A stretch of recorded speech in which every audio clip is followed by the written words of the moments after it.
A'udzu billahi minasyaitonir rajim. Bismillahirrahmanirrahim. Assalamualaikum warahmatullahi wabarakatuh. Alhamdulillah. Wassalatu wassalamu ala sayyidina Rasulillah.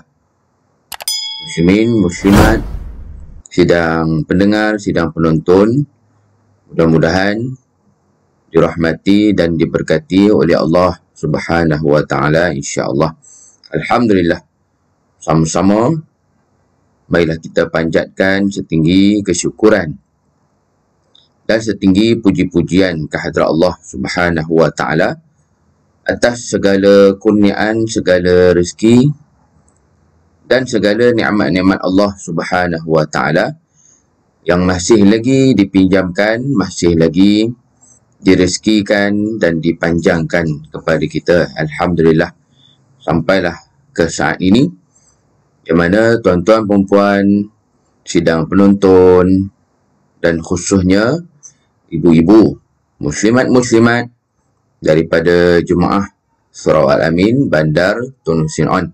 Alhamdulillah, dengan izin Allah SWT kita bertemu pagi ini, yang mana pertemuan kita juga adalah pertemuan yang kita sudah berada pada pertengahan bulan Syawal.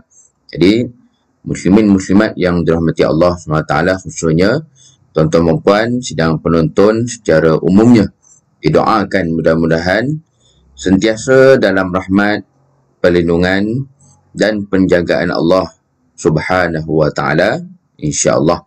Alhamdulillah, kita bertemu sekali lagi pada pagi ini khusus untuk muslimat-muslimat Surau Al-Amin Bandar Tun Hussein On, yang mana pertemuan kita pagi ini adalah pertemuan yang kedua.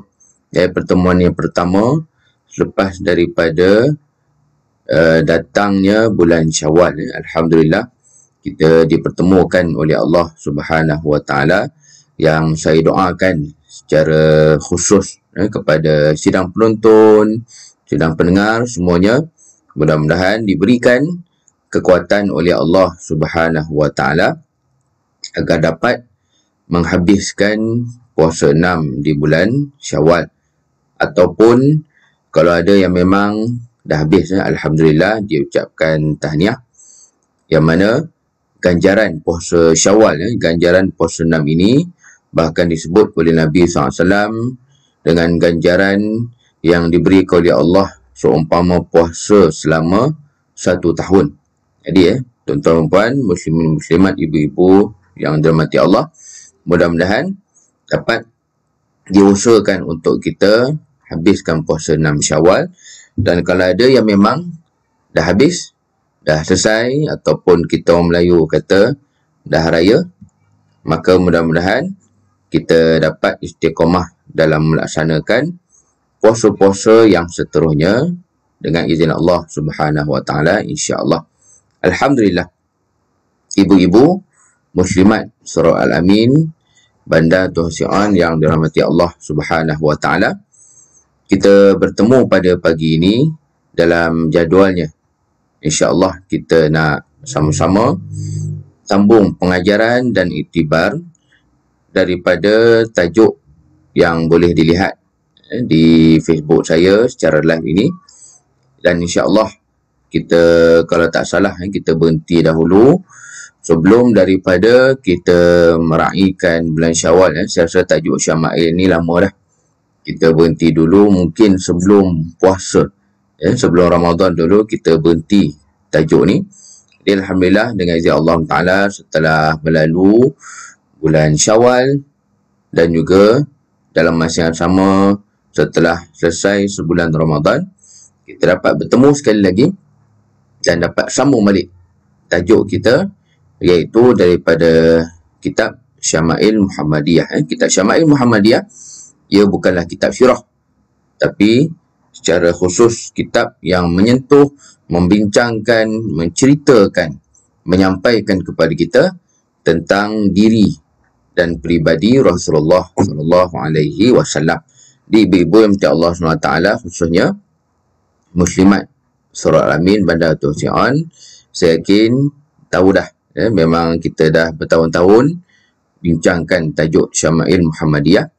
Dalam masa yang sama, tajuk kita pagi ini insya-Allah kita akan sambung apa yang dibincangkan tempoh hari, yang mana kita masih lagi berada dalam bab ataupun dalam perbincangan berkaitan dengan cincin Rasulullah sallallahu alaihi wasallam. Baik, muslimat ibu-ibu rahmati Allah Subhanahu wa taala, kita sambung pada pagi ini. Kalau dalam kitab saya ni, hadis ini adalah hadis yang ke-96. Ataupun boleh tengoklah yang ada di skrin ni masing-masing. Ataupun mungkin kalau ada ibu-ibu yang dirahmati Allah melihat ataupun sedang menggunakan kitab cetakan lain. Satu lagi versi cetakan yang saya ada ni, hadis yang ke-99.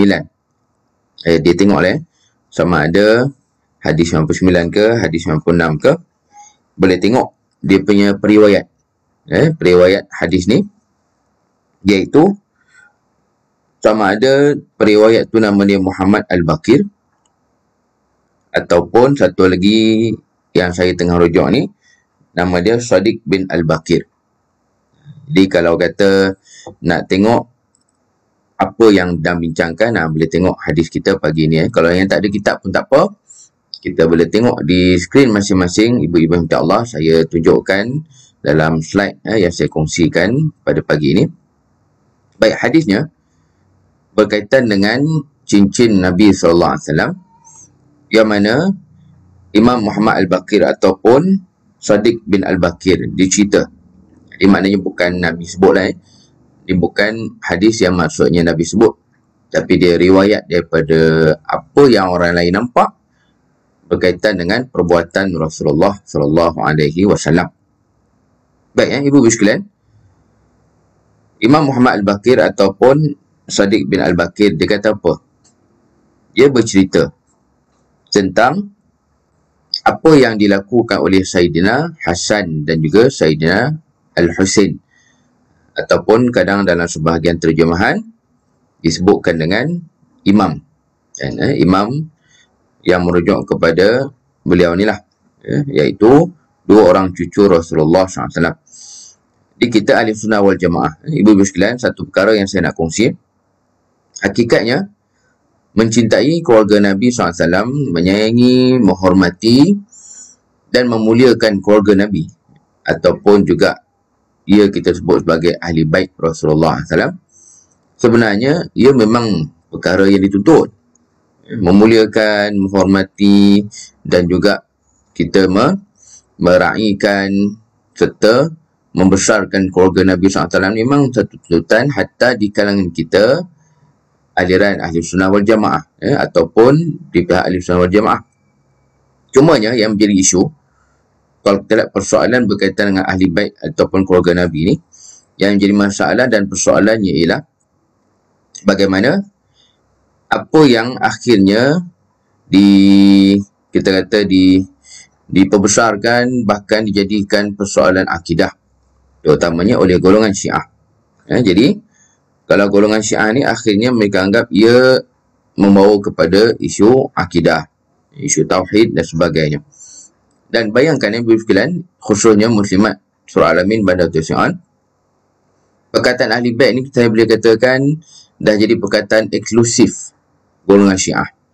Di ahli bait Nabi, keluarga Nabi ini sampaikan sebahagian kita tak berani nak sebut, takut nak sebut. Sebab apa? Sebab dikhawatiri ada yang akan menganggap bahawasanya kita ni macam orang yang dah terpengaruh, terikut dengan Syiah. Sedangkan ahli bait Nabi, keluarga Nabi ini adalah mereka yang kita pun mesti membesarkan dan menghormatinya. Jadi perbezaannya apa? Ibu-ibu minta Allah Ta'ala, ahli bait Nabi SAW, keluarga baginda, adalah mereka-mereka yang kita hormati berdasarkan apa yang ditunjuk ajar oleh para ulama ahli sunnah wal jamaah.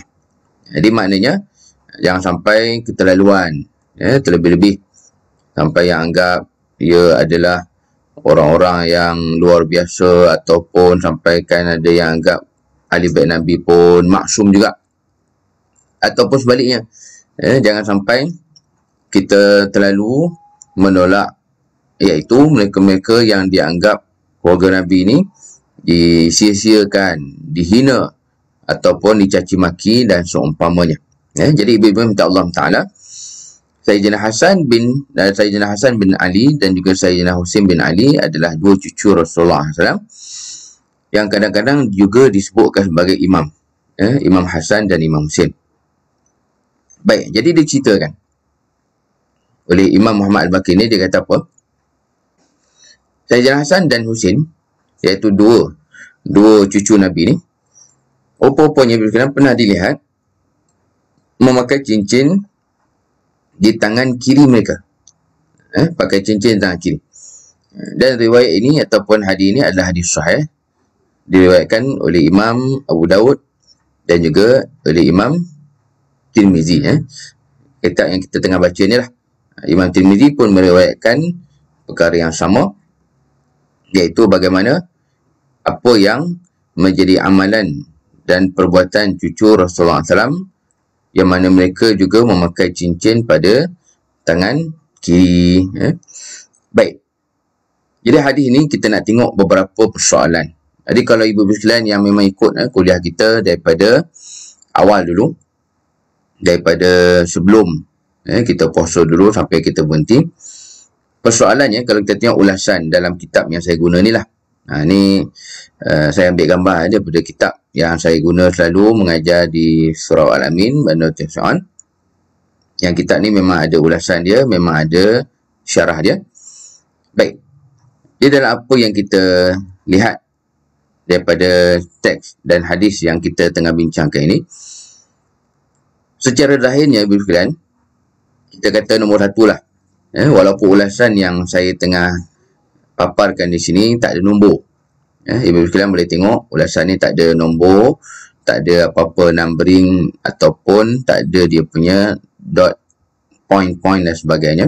Tapi kita nomborkan sekali. Ibu sekalian pun boleh tengok di sini, ataupun boleh catat juga di buku nota masing-masing. Dalam masa yang sama, apa yang dibincangkan ataupun apa yang dibawakan di sini, yang pertamanya, iaitu hadis ni secara zahirnya kelihatan bercanggah. Bercanggah dengan apa? Bercanggah dengan hadis awal bab ini. Bab cincin ni, kalau kita ingat itu, kalau kita tengok balik hadis-hadis yang awal, boleh tengok pun kalau ada siapa ada kitab, boleh tengok balik. Ia adalah bab yang menyentuh tentang cincin baginda SAW.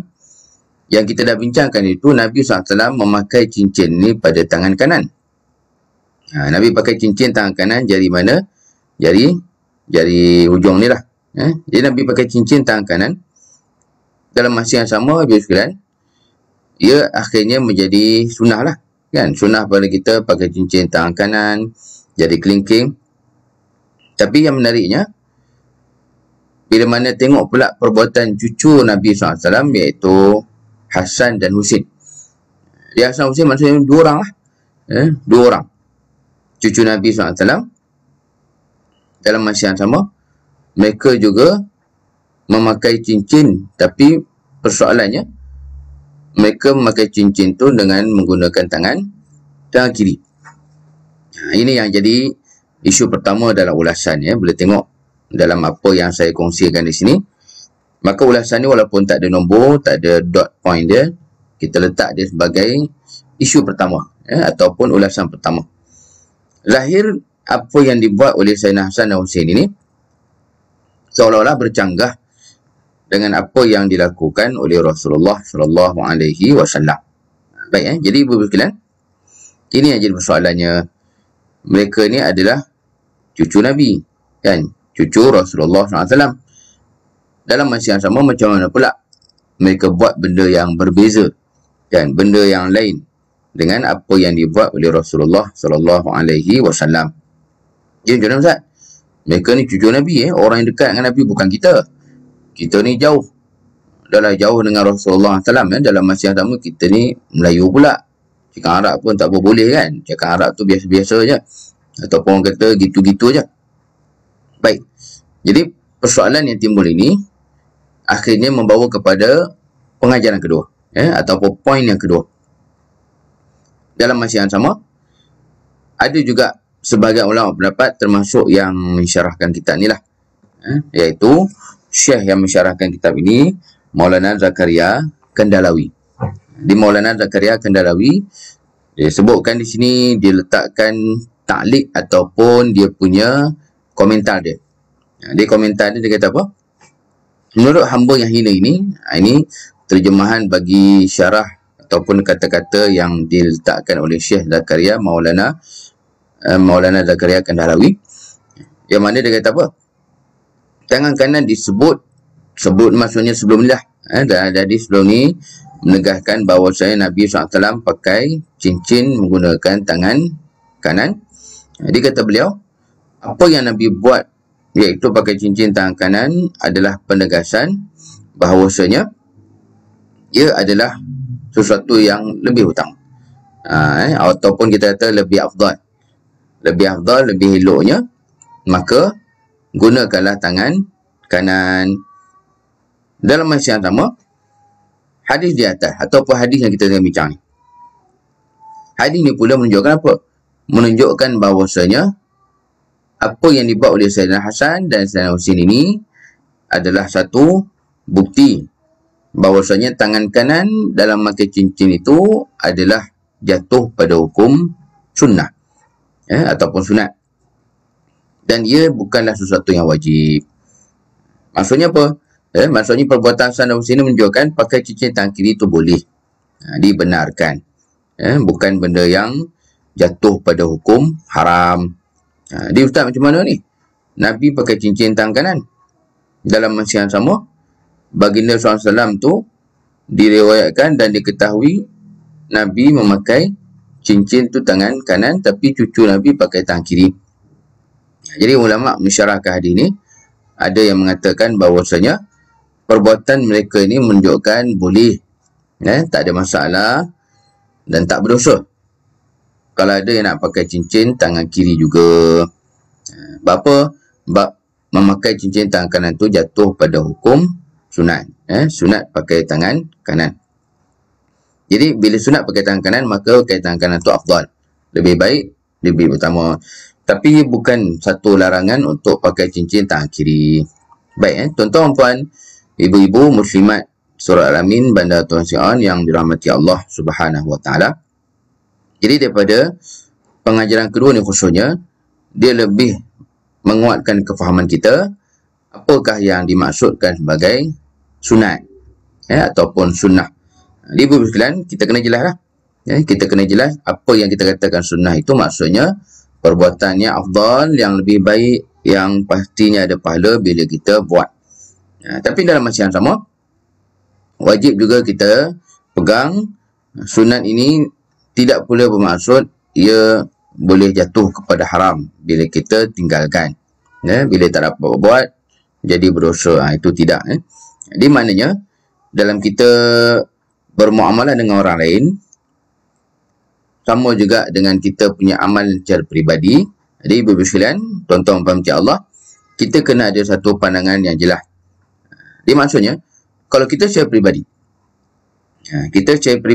kita jaga, kita betul-betul nak buat suatu amalan tu sunat dan sebagainya, kita beratkan, kita suka buat, bahkan kita rasa macam rugi besar kalau tak buat.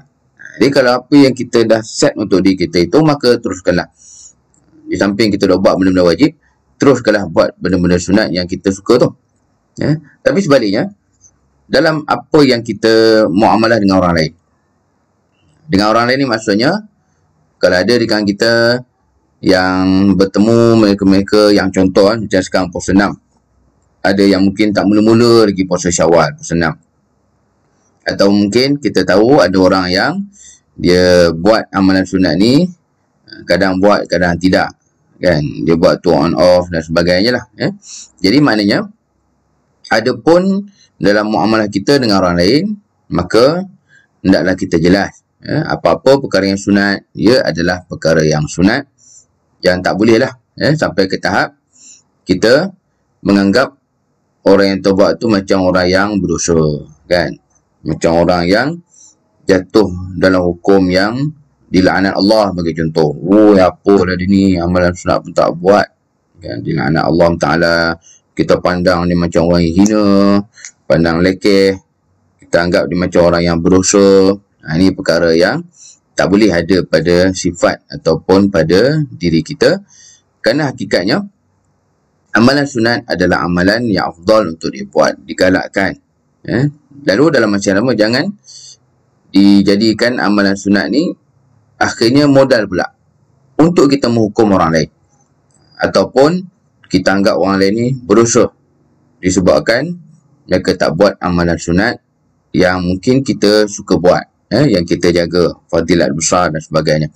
Jadi maknanya ibu sekalian, muamalat kita dengan orang lain adalah sebaik-baiknya kita galakkan dan kita kempenkan. Kita kempenkan orang lain untuk buat juga. Kita ajak orang lain sama-sama lakukan juga. Elakkan pada muamalah kita dengan orang lain dalam perkara-perkara sunat kita menghujum, kita menjatuhkan hukuman. Sebab apa? Sebab dia tak buat. Dia tak buat benda ni Ustaz. Ni kan puasa ni macam puasa setahun. Kalau kita puasa 6, dia tak puasa Ustaz. Jadi ibu sekalian, tuan-tuan rahmati Allah, jangan kita memandang orang-orang yang tidak melakukan perkara-perkara sunat ni seperti mereka yang berdosa, kan? Insan-insan yang menanggung dosa ataupun orang yang dilaknat Allah. Ini benda yang jangan sampai kita salah faham lah. Mudah-mudahan saya doakan yang menonton ni secara khususnya tidak terjebak dengan sifat ini, iaitu sifat yang mudah menjatuhkan hukum kepada orang lain dalam perkara-perkara sunat yang dilakukan. Baik, ibu-ibu minta Allah Ta'ala, alhamdulillah selesai hadis ni, iaitu hadis yang sedang kita bincangkan dalam sebahagian kitab, mungkin hadis yang ke-99. Dalam kitab saya ni, ia adalah hadis yang ke-96. Jadi terus, siapa yang ada buku, boleh tengok buku masing-masing. Kalau tak ada, boleh rujuk slide yang saya sedang tunjukkan ni. Jadi ini saya pun bawa beberapa kali gunakan slide seperti ini ketika live. Jadi saya minta maaf kalau ada kekurangan. Mungkin video ni macam jadi lambat ke, jadi delay ke, saya minta maaf. Sebab bila tunjuk sekali dengan slide ni, internet jadi kuat sikit. Cuma saya suka dengan cara ini sebab kuliah saya ni adalah kuliah yang juga boleh dilihat dan dibaca oleh orang. Dia bukan orang dengar je kan. Sebab kalau kita berdepan dalam kuliah ni majlis surau, tak ada masalah. Ustaz ada kat depan, boleh tanya. Tapi bila live secara online ni, nak tanya ustaz tak boleh. Dalam masa yang sama, ustaz cakap pun tak tahu kitab apa, rujuk kat apa. Jadi sebab itu, saya mula daripada ini, kuliah muslimat kita insyaAllah, saya akan tunjukkan juga slide-nya, walaupun kuliah ini secara online. Baik, jadi kalau ada kekurangan, saya minta maaf. Untuk kali yang pertama, dengan muslimat-muslimat, Surah Al-Amin, Bandar Utuh ni. Baik, ibu-ibu yang minta Allah SWT. Kemudian kita lihat hadis yang seterusnya. Hadis yang seterusnya, iaitu apa yang juga dibawakan di sini. Sebenarnya kalau kita lihat dalam kitab, ia adalah hadis yang terakhir. Ataupun hadis yang ke-101. Jadi kalau kitab yang satu versi ni, ataupun kalau dalam kitab saya ni hadis yang ke-98. Di maknanya kalau siapa yang ada kitab, langkah satu hadis. Langkah satu hadis. Dan ini apa yang insyaAllah kita akan lihat pula daripada hadis berkaitan dengan cincin Rasulullah SAW. Jadi kita langkah satu hadis, sama ada hadis yang ke-101 ataupun hadis yang ke-98. Baik, hadis ini pula bagi hadis yang terakhir daripada bab cincin Nabi SAW. Ia diriwayatkan oleh Sayyidina Abdullah bin Umar, ataupun juga selalu kita sebut dekat sini pun tulis Ibnu Umar. Baik, ibu-ibu yang minta Allah Ta'ala, minta maaf saya ada sikit kesilapan. Dia bila Ibnu ni, saya kalau siapa yang ikut kuliah saya, selalu saya sebut sahabat yang dipanggil Ibnu ni kebiasaannya adalah namanya Abdullah. Abdullah bin Umar, Abdullah bin Mas'ud, Abdullah bin Amru, ataupun Abdullah bin sahabat-sahabat yang lain lah. Baik. Dalam masa yang sama, Ibnu Umar di sini bukan Abdullah bin Umar. Walaupun memang ada sahabat nama Abdullah bin Umar, tapi Ibnu Umar di sini namanya Nafi'. Nafi' bin Umar. Baik. Jadi kalau siapa yang ada kitab yang tulis nama betul Nafi' bin Umar, alhamdulillah.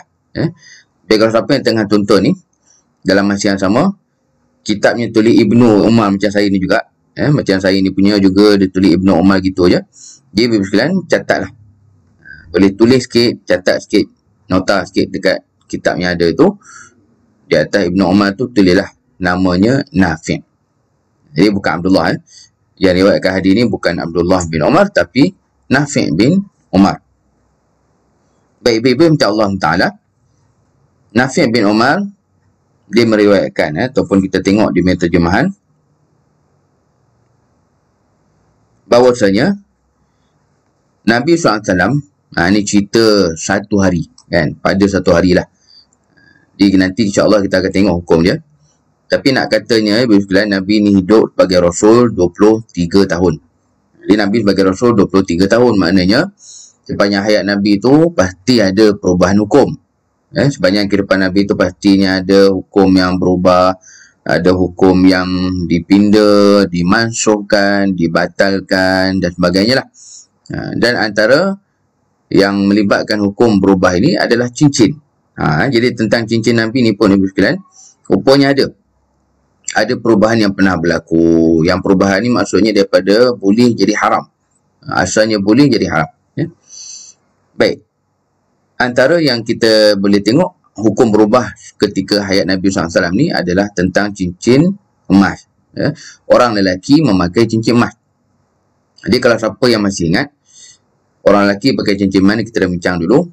Dia jatuh pada kategori haram di dalam Islam. Yang maknanya, emas ni jangan kata cincin.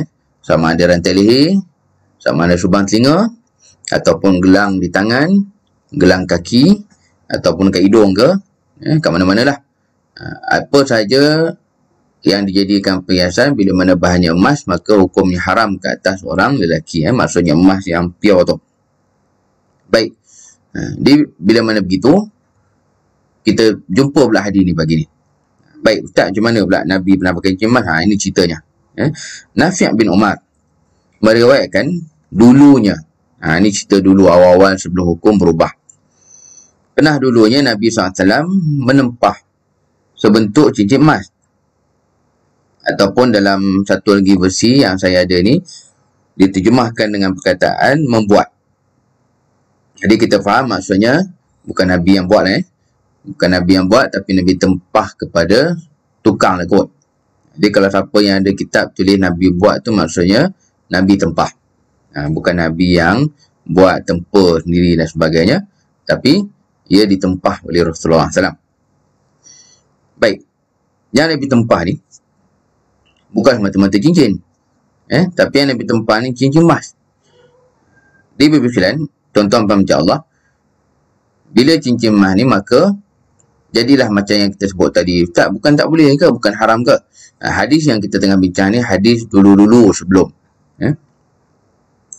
Baik. Jadi Nabi tempah bentuk cincin emas. Siap ke tidak? Siap lah.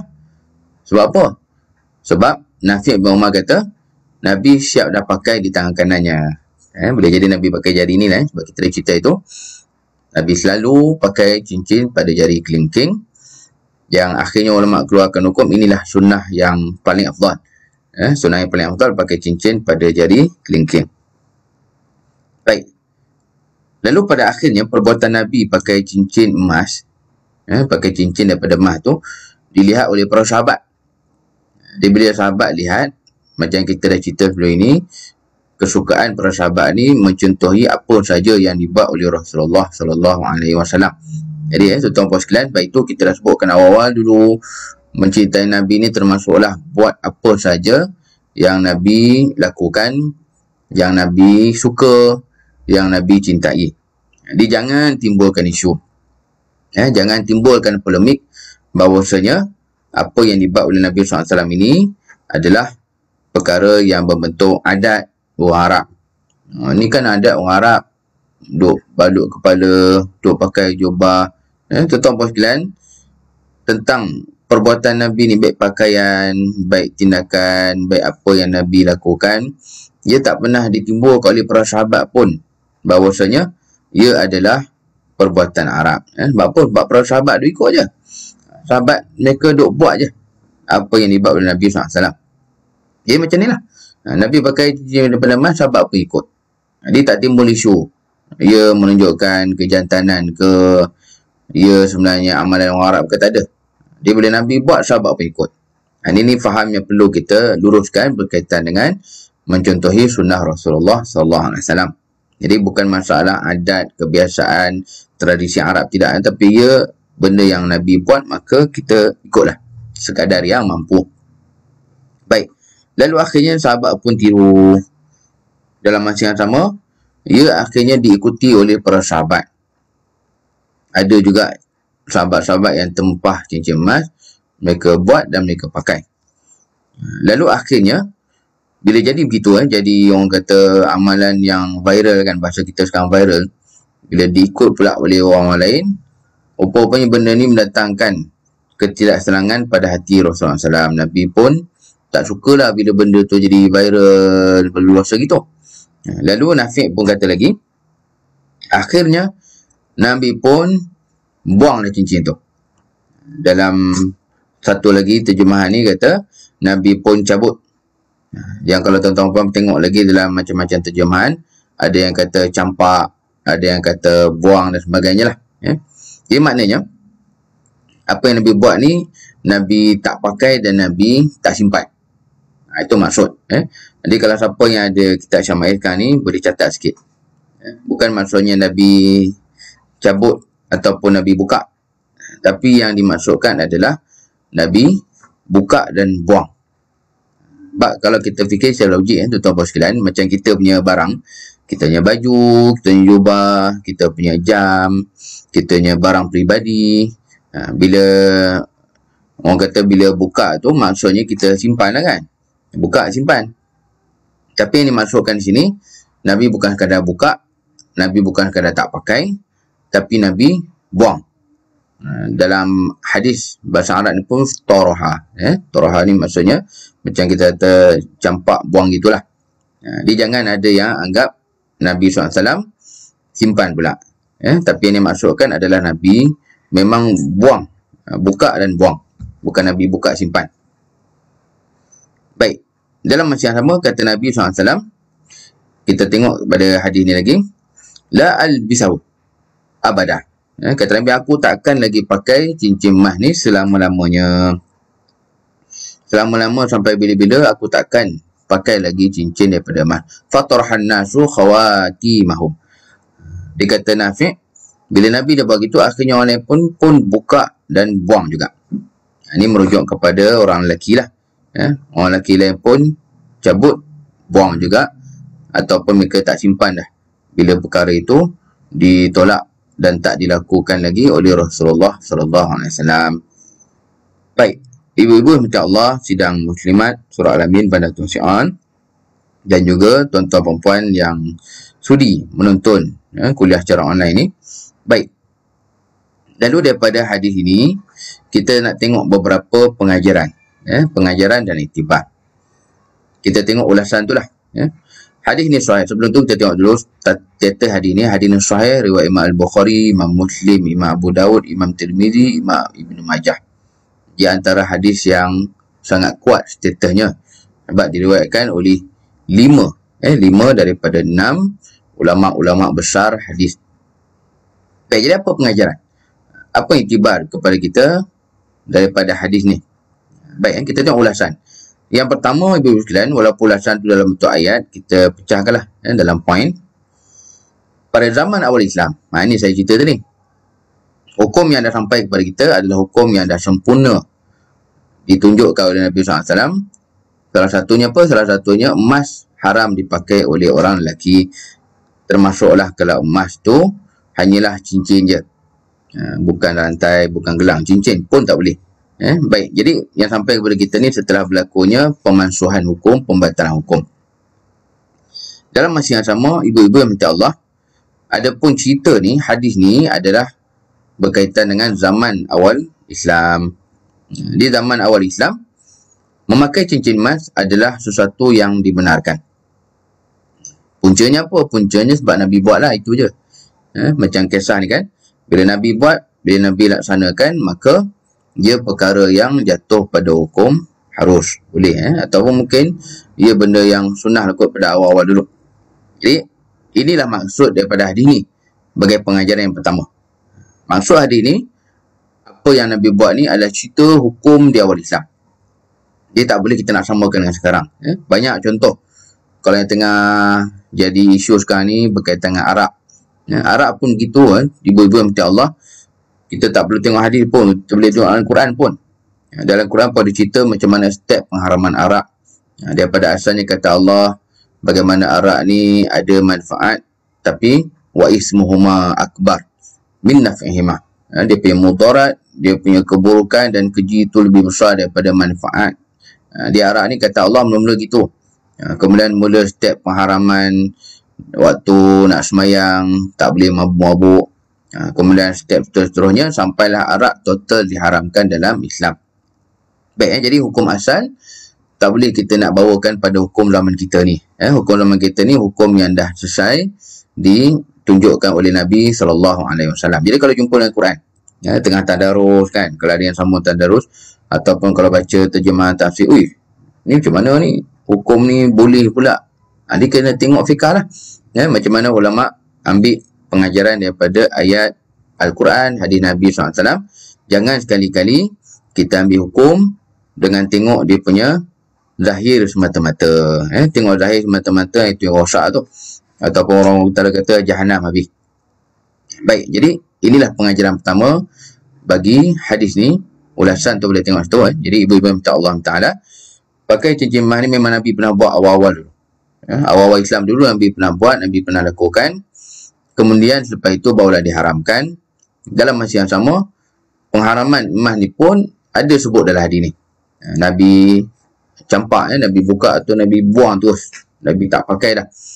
Lalu Nabi pun sebut, la al-bisahu abadah. Aku takkan pakai lagi selama-lamanya.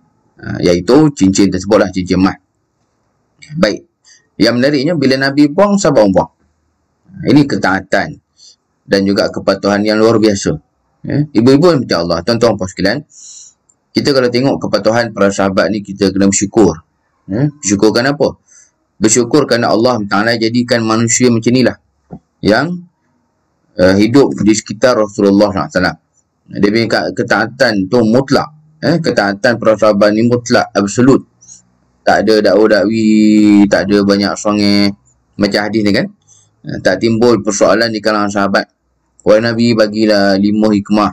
Wahai Nabi, bagi 10 hikmah. Wahai Nabi, mengapa tak boleh pakai damah ni? Dulu kan kamu yang pakai. Jadi minta hikmah, minta iktibar, apa semua ni tak ada dalam diri para sahabat. Apa saja yang dibuat oleh Nabi SAW dipatuhi dan diikuti oleh mereka. Jadi dalam kes buang cincin emas ni pun diikuti oleh mereka. Walaupun mungkin logik kita kan, ia benda yang mahal, benda yang nampak cantik, mungkin nampak gah dan sebagainya, banyak lah kalau nak fikir logiknya. Tapi tak timbul persoalan tersebut di kalangan para sahabat. Jadi bila Nabi tinggalkan, Nabi cabut buang, ia pun juga diikuti oleh para sahabat. Baik, ini pengajaran pertama. Baik, kemudian pengajaran yang kedua, tuan-tuan dan puan, sidang penonton ataupun ibu-ibu muslimat surah Al-Amin, bandar Tuan Syion.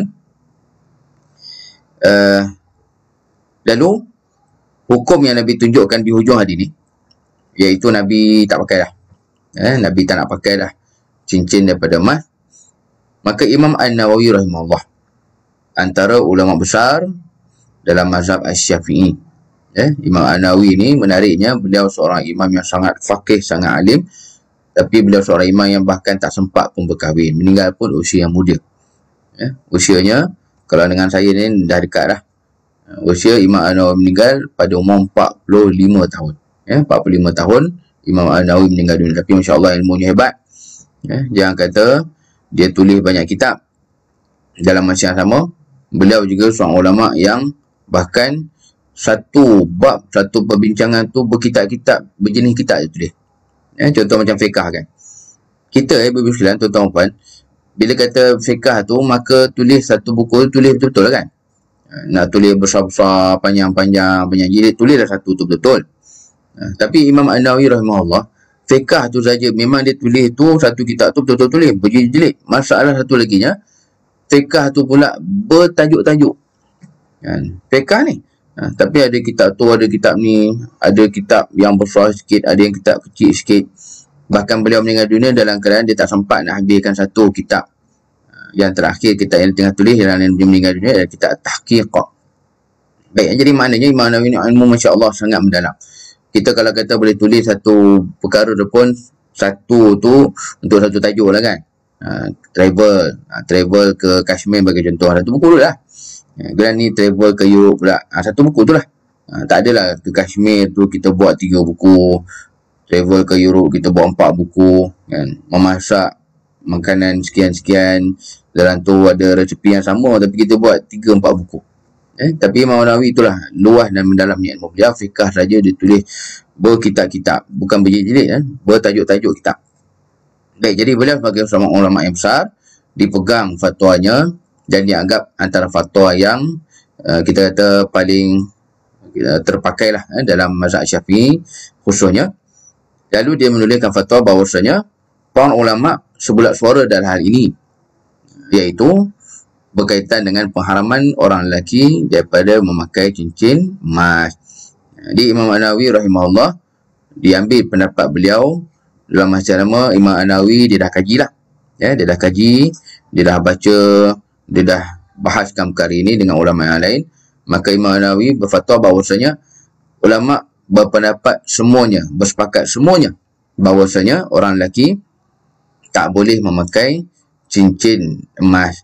Dia kalau kata rantai leher, gelang tangan, gelang kaki lagi tak boleh lah. Tu tak payah tanya dah. Cincin yang boleh ni pun bila bahannya emas jadi tak boleh. Baik, ini yang kedua. Ibu-ibu yang minta Allah Ta'ala, apa yang dapat kita keluarkan pengajaran daripada hadis yang terakhir daripada bab cincin ni. Jadi kalau ada yang tertanya-tanya, kalau ada yang pernah terbaca, kalau ada yang pernah terdengar, betul lah tu. Dulu pada peringkat awal Nabi SAW pernah memakai cincin daripada emas yang kemudiannya Nabi buka dan Nabi buang terus. Setelah Nabi melihat, sahabat pun dia ikut apa yang dilakukan oleh Rasulullah SAW. Lalu hukum yang terpakai zaman kita ni apa? Hukum yang terpakai zaman kita ni hukum haram lah. Tak boleh untuk orang lelaki pakai apa saja daripada emas, baik perhiasan-perhiasan yang sinonim dengan perempuan, ataupun baik benda yang lelaki boleh, iaitu cincin. Cincin orang lelaki boleh, tapi bila daripada emas hukumnya haram, tak boleh. Baik, alhamdulillah. Ibu-ibu yang berkata Allah, muslimat surah Al-Amin Bandar Tuhan, yang mana kita dengan izin Allah setelah beberapa kali pertemuan, saya pun tak ingat dah berapa kali pertemuan kita bincangkan bab ini, alhamdulillah dapat kita selesaikan pada pagi ini bab yang berkaitan dengan cincin Rasulullah SAW, bab 13, ataupun dalam sebahagian buku dia bab yang ke-12. Baik, jadi setelah kita selesai bab cincin Nabi ni, mudah-mudahan ada manfaat. Kalau siapa yang mungkin nak ulang kaji balik, tengok balik, boleh tengok balik bab cincin ni, apa yang kita bincangkan itu. Yang mana mudah-mudahan apa yang kita bincangkan ini sampai pahala dan ganjarannya kepada alim ulama kita yang menyusun ilmu ini, dan juga tak lupa sampai ganjaran pahalanya kepada guru yang utama kita, Rasulullah SAW. Baik, ibu-ibu minta Allah, untuk yang terakhir sebelum saya berhenti, kita nak tengok sikit bab yang seterusnya. Ini mukadimah dah, mukadimah cerita bab yang seterusnya, iaitu bab berkaitan dengan pedang Rasulullah SAW. Bab pedang Nabi, sebahagian cetakan bab 14, sebahagian cetakan bab 13. Bab pedang Rasulullah SAW. Baik, bab yang seterusnya ini kita nak tengok beberapa pengajaran sebelum kita lihat dia punya hadis lah. sebelum kita tengok hadis, yang maknanya kita tak tengok dulu hadisnya, kita tengok mukadimah dulu. Bab pedang Rasulullah sallallahu alaihi wasallam, babun ma jaa fi sifati sayfi Rasulillah sallallahu alaihi wasallam. Bab berkaitan dengan bab yang mendatangkan hadis tentang sifat pedang Rasulullah sallallahu alaihi wasallam, bentuk, rupa, nama dan sebagainya. Ibu-ibu sekalian, dalam kitab yang saya tunjukkan di slide ini ada mukadimah dia. Jadi kalau siapa yang ada buku, ada kitab tapi tak ada mukadimah ni, mungkin boleh catat lah. Catat ke ambil gambar ke. Sebab sebanyakan buku-buku terjemahan dalam bahasa Melayu ni dia terjemah je. Dia tak ada ulasan dan tidak ada huraian. Ulasan, huraian tak ada. Baik, jadi kitab ni ada ulasan dia, maka saya kongsikan dia punya mukadimah yang dibuat oleh pengarang kitab ni, iaitu Maulana Zakaria Kandahlawi. Baik, ulama menjelaskan bahawa bab ini disusun selepas bab cincin. Dalam masa yang sama ada dia punya hikmah dia, ada dia punya rahsia dia. Nah, ini kita dah sebut awal dulu.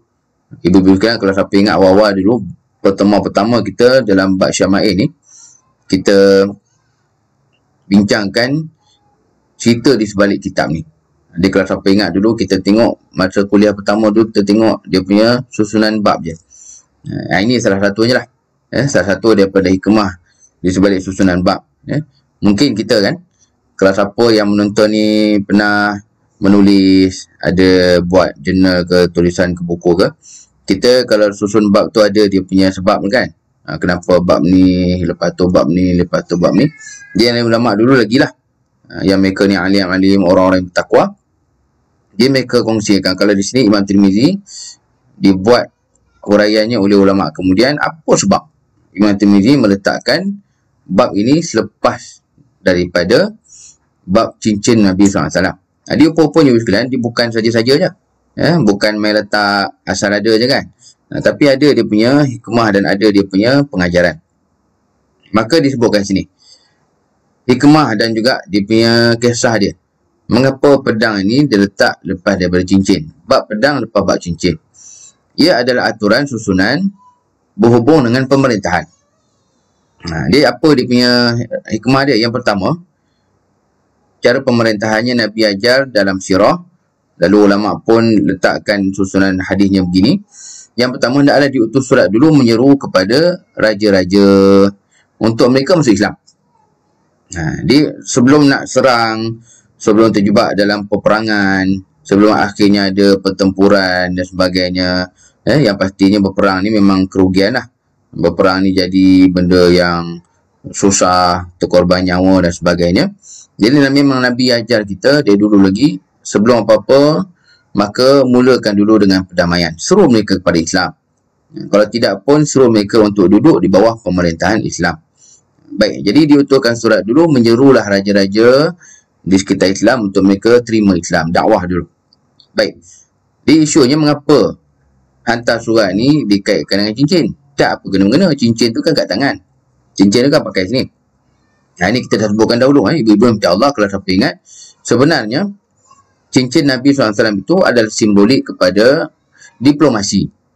Cincin Nabi itu simbolik kepada hubungan dua hala antara kerajaan Islam Madinah dan kerajaan-kerajaan luar.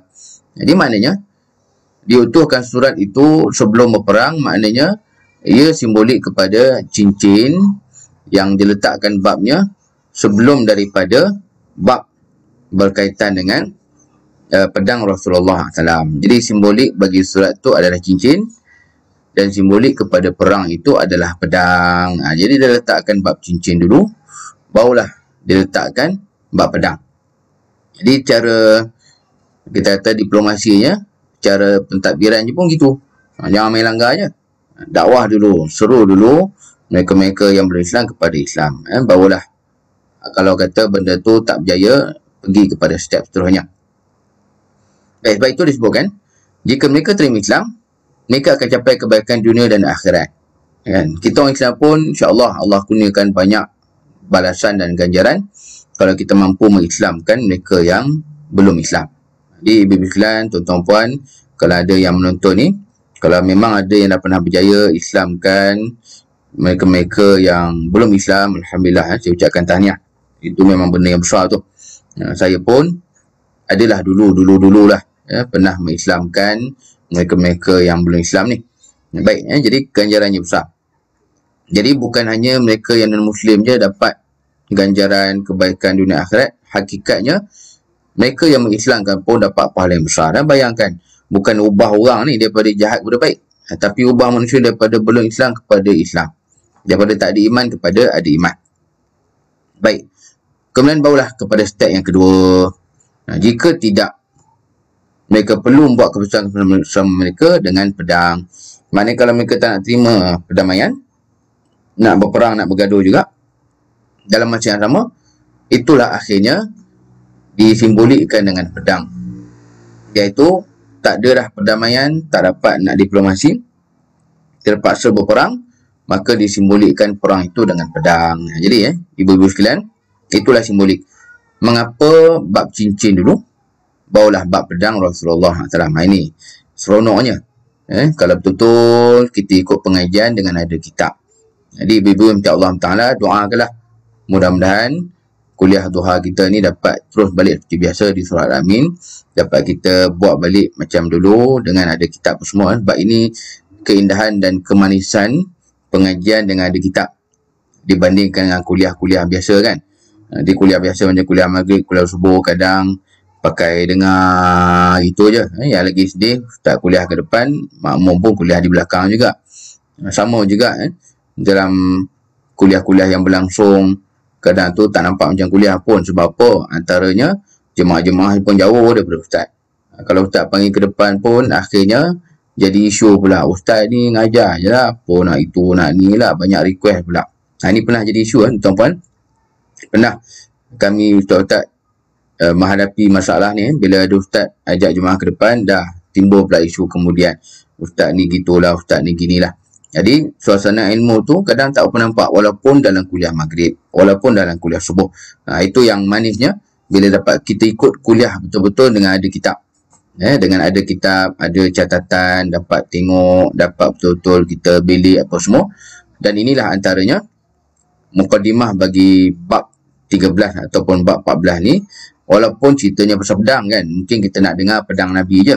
Tapi hakikatnya bab pedang Nabi ni disusun selepas bab cincin. Simboliknya apa? Simboliknya adanya peperangan hanyalah selepas diusahakan perdamaian dan diplomasi. Jadi diplomasi itu disimbolkan dengan cincin. Sebab apa? Sebab surat-surat Nabi SAW dihantar keluar kepada kerajaan-kerajaan luar itu dengan cok. Cok mohon. Jadi cok mohon tu dengan menggunakan cincin Rasulullah SAW. Baik.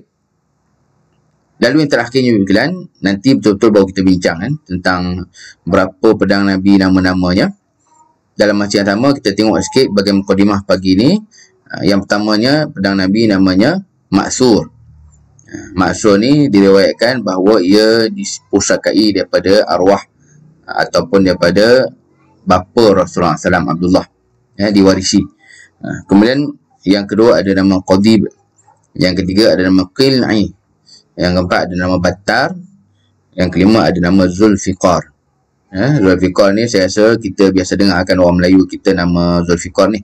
Jadi inilah nama pedang-pedang Rasulullah SAW. Ini mukadimah je. InsyaAllah nanti baru kita akan bincangkan lebih lanjut, lebih lumat untuk bab yang baru, bab pedang Rasulullah SAW. Baik, ibu-ibu yang minta Allah, khususnya muslimat surah Al-Amin, Bandar Tuan Sion, kita kuliah pagi ini. Tadi Alhamdulillah kita dapat habiskan bab cincin Rasulullah SAW. Dan pagi ini dapat kita masuk sikit mukadimah bab pedang Nabi SAW. Untuk akhirnya, saya doakan mudah-mudahan apa yang kita bincangkan ini ada manfaatnya. Dan juga tak lupa doakan mudah-mudahan kuliah kita dapat berterusan, istiqamah macam biasa. Dan pagi ini adalah kuliah kita yang pertama sebab kita bercuti raya. Dan doakanlah ibu sekalian dapat kita bertemu semula di surah Al-Amin dalam majlis yang betul-betul lah. Baca online ni banyak halangan je kan. Mungkin saya online ni pun ramai yang tak tengok, ramai yang terlepas. Dan pagi ni pun ibu sekalian, saya minta maaf sekali lagi. Ini kali pertama saya berkuliah dalam bentuk seperti ini. Saya tunjuk juga slide untuk mereka-mereka yang tak ada kitab, tak dapat nak tengok, kalau kata mereka tonton pun dapat juga tengok dengan apa yang saya paparkan ini. Jadi kalau ada kekurangan dalam kuliah saya pagi ini, tak clear ke, delay ke, tersekat-sekat ke, saya minta maaf. Yang paling penting kita ambil manfaat daripada apa yang disampaikan ini, insya-Allah. Jadi untuk kuliah akan datang pun insya-Allah macam ni juga. Saya akan sampaikan dalam bentuk ada slide di depan supaya para jemaah ada juga benda nak ditengok, bukan sekadar dengar. Sebab saya ni jenis yang tak berapa sangat. Kalau orang sekadar dengar je, dia jadi rugilah. Baik tu saya usulkan juga kuliah ni ada slide-nya, ada benda untuk dilihat walaupun tak ada kitab, walaupun buku tak ada di tangan. Jadi sekalian yang betul-betul ikut ni adalah jemaah Kuliah Al-Amin Bandar Tun Sion. Maka kita berhenti pagi ni pada permulaan bab pedang Rasulullah SAW, boleh tanda. Jadi insya-Allah nanti kita sambung. Kalau Syama'il ni kita dapat sambung lagi, kita akan sambung hadis pertama lah. Kita akan sambung hadis pertama bab pedang Rasulullah SAW. Jadi mudah-mudahan perkongsian kita pagi ni adalah manfaatnya, dan kita doakan untuk yang menonton ni secara khusus. Saya doakan mudah-mudahan istiqamah dalam kebaikan, diberikan kesihatan oleh Allah, dan dapat teruskan kebaikan-kebaikan yang kita lakukan pada bulan Ramadan tempoh hari, termasuklah dapat kita teruskan berpuasa, iaitu dengan menghabiskan puasa 6 di bulan Syawal. Allahu a'lam. Aqulu qawli hadza wa astaghfirullahal azim li wa lakum wa lisa'iril muslimin wal muslimat. Wassalamualaikum warahmatullahi wabarakatuh.